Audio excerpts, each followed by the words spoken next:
తెలియజేస్తూ ఉన్నారు. నేను ఇవాళ ఒకటే చెప్తా ఉన్నా, ప్రతి పోలీసు వ్యక్తికి కూడా చెప్తా ఉన్నా, మీ టోపీ మీద ఉన్న 3 సింహాలకు కనిపించే ఆ సింహాలకు సెల్యూట్ కొట్టడం మొదలుపెట్టండి.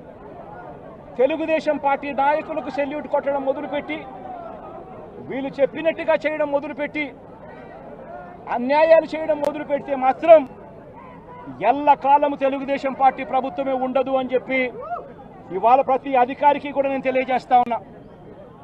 రేపొద్దున మళ్ళీ మా అధికారం వస్తుంది. వచ్చినప్పుడు అన్యాయం చేసిన వీళ్ళందరినీ, వీళ్ళ అధికారులందరినీ, అన్యాయం చేసిన ఈ నాయకులందరినీ కూడా బట్టలు కూడా తీసి నిలబెడతామని చెప్పి కూడా ఈ సందర్భంగా తెలియజేస్తా ఉన్నాను. ఎవడిని వదిలిపెట్టేది ఉండదు. ఇదే వంశీని అరెస్ట్ చేసేటప్పుడు సిఐ అన్నాడట, నేను 1.5 సంవత్సరంలో రిటైర్ అయిపోతాను అని చెప్పి.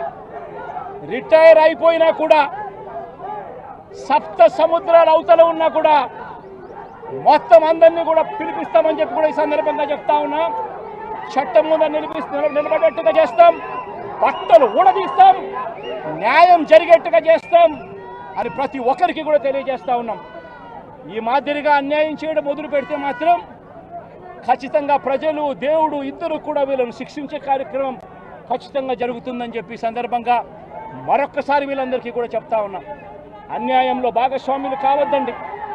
మీ టోపీ మీద ఉన్న సింహాలను గౌరవించండి, వాటికి సెల్యూట్ కొట్టండి, మీ వ్యక్తిత్వాన్ని కాపాడుకోండి అని చెప్పి ఈ ప్రతి అధికారికి కూడా ఈ సందర్భంగా తెలియజేస్తా ఉన్నాం. కొంతమంది లీడర్స్ని టార్గెట్ చేసి అరెస్ట్ చేస్తున్నారు. ఇవాళ వంశీ, ఇటీవల కొంతమంది అరెస్ట్, నందిగం సురేష్, ఇట్లా దాన్ని ఎలా చూడాలి? ప్రజాస్వామ్యం కూలిపోతా ఉంది అని చెప్పడానికి ఇవన్నీ నిదర్శనాలు.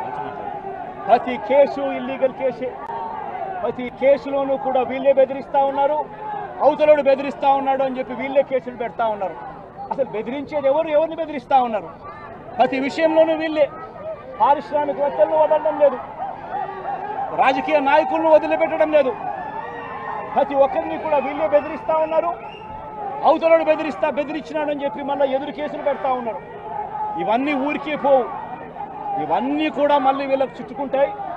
చుట్టుకున్నప్పుడు వీళ్ళ పరిస్థితి అతి దారుణంగా తయారవుతుంది అని మాత్రం ఖచ్చితంగా చెప్తా ఉన్నారు.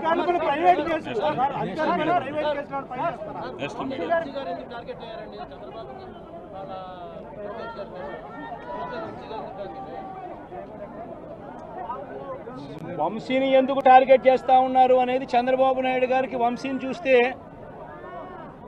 తన సామాజిక వర్గం నుంచి ఒక వ్యక్తి ఎదుగుతున్నాడు, చంద్రబాబు నాయుడు గారి కన్నా గ్లామరస్గా ఉన్నాడు, లోకేష్ గారి కన్నా గ్లామరస్గా ఉన్నాడు, ఒక మనిషి ఎదుగుతున్నాడు అని అంటే తట్టుకోలేడు తన సామాజిక వర్గంలోనే. అందుకని కొడాలి నాని చూసినా ఆ మనిషికి జీర్ణించుకోలేని ఆక్రోశము, వంశీని చూసినా కూడా జీర్ణించుకోలేని ఆక్రోశము. ఎందుకంటే చంద్రబాబు నాయుడు గారి కన్నా చక్కగా ఉంటారు కాబట్టి వీళ్ళిద్దరు. అవినాష్ కూడా పాపం ఎప్పుడో ఒకసారి టార్గెట్ అవుతాడు, ఎందుకంటే లోకేష్ కన్నా చక్కగా ఉన్నాడు కాబట్టి. ఇది చంద్రబాబు నాయుడు గారి మనస్తత్వం. ఆయన కొడుకు, ఆ సామాజిక వర్గంలో వాళ్ళు మాత్రమే లీడర్లు. వాళ్ళకి ఎవరైనా పొరపాటున వాళ్ళకు అనుకూలంగా లేకపోతే సామాజిక వర్గం నుంచి వాళ్ళని వెలేయడము. ఇది చంద్రబాబు నాయుడు గారు, రామోజీరావు, ఆంధ్రజ్యోతి రాధాకృష్ణ, TV5 వీళ్ళు ముగ్గురు. నిజంగా ఇది ఒక మాఫియా రాజ్యం.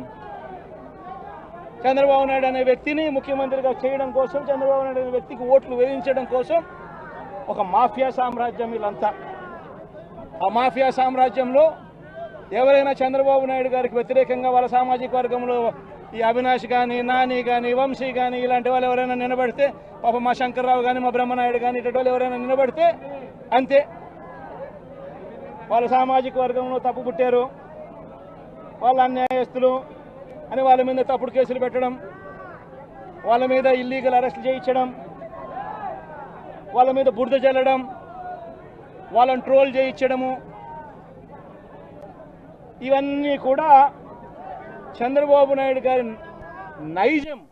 రమ్మని అసెంబ్లీకి, వాళ్ళకి అసెంబ్లీకి వెళ్ళాలి, నా దాస్తోనే కదా ఎమ్మెల్యేలకి నెగ్గేది. రమ్మని అసెంబ్లీకి కూర్చోండి. అసెంబ్లీలో చంద్రబాబు నాయుడు గారు చెప్తారు, అందులో ఒకటి అబద్ధం అని కానీ, ఒకటి నిజం లేదని కానీ ఏదైనా ఒకటి చెప్పమానండి దమ్ముంటే. నేను ఛాలెంజ్ విసురుతున్నా, రా అసెంబ్లీకి రా నీకు దమ్ముంటే.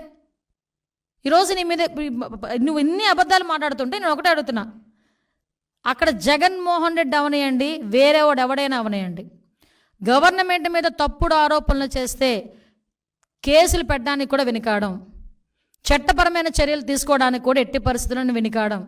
ఎవడైనా సరే, అక్కడ జగన్మోహన్ రెడ్డి, పులివెందుల ఎమ్మెల్యే జగన్మోహన్ రెడ్డి ఉన్నాడా, సమ్ ఎక్స్ ఉన్నాడా మాకు అనవసరం. ఎందుకు ఒకటే చెప్తున్నా, RRR గారు ఉన్నారండి, రఘురామకృష్ణరాజు గారు, ఎందుకు ఆ రోజు నువ్వు తీసుకెళ్ళి కొట్టించి చంపించేద్దామని కూడా ఆలోచన చేసి రకరకాలైన విన్యాసాలు చేసి అతను తీసుకెళ్ళి అరెస్ట్ చేసావు? ఒక ఎంపీని, సిట్టింగ్ ఎంపీని. TV5 మూర్తి గారు ఉన్నారు, ఆయన మీద ఎందుకు రాజద్రోహం కేసు పెట్టావు? అసలు రాజద్రోహం కేసు అన్నదే లేదు. అసలు యాక్చువల్గా రాజద్రోహం కేసు అనేది నువ్వు చెప్పినట్టు నువ్వు పెట్టినట్టు ఉంటే కనుక ఫస్ట్ ఈరోజు కేసు బుక్ చేయబోయేది రాజద్రోహం కేసు నీ మీదే ఫస్ట్ బుక్ చేయబోయేది. ఆ రోజు ప్రతి ఒక్కరి నోళ్ళు నొక్కి డిపార్ట్మెంట్ని తొత్తుల కింద వాడుకొని ఈరోజు తిరిగి చంద్రబాబు నాయుడు గారి మీద, NDA కూటమి మీద బురద చల్లి నేను గవర్నర్ దగ్గరికి వెళ్తాను, గవర్నర్ గారి దగ్గరికి ఇవన్నీ కాదు నేను కొన్ని ఇస్తాను. నాగమ్మ హత్య కేసు గురించి ఏమైందో చెప్పు. నాగమ్మ ఫ్యామిలీ దగ్గరికి వెళ్ళగలిగావా? పులివెందెల్లో నాగమ్మని హత్య చేశారు, ఎందుకు? నీకు ఓట్లు వేసిందే కదా పాప నాగమ్మ, కనీసం ఇంటికైనా వెళ్ళగలిగావా? పోనీ సీఎం స్థాయిలో వెళ్ళలేకపోయావు, మరి మొన్ననే వెళ్ళలేకపోయావా? ఒక్కళ్ళ గురించి మాట్లాడలేక, ఒక్కళ్ళ గురించి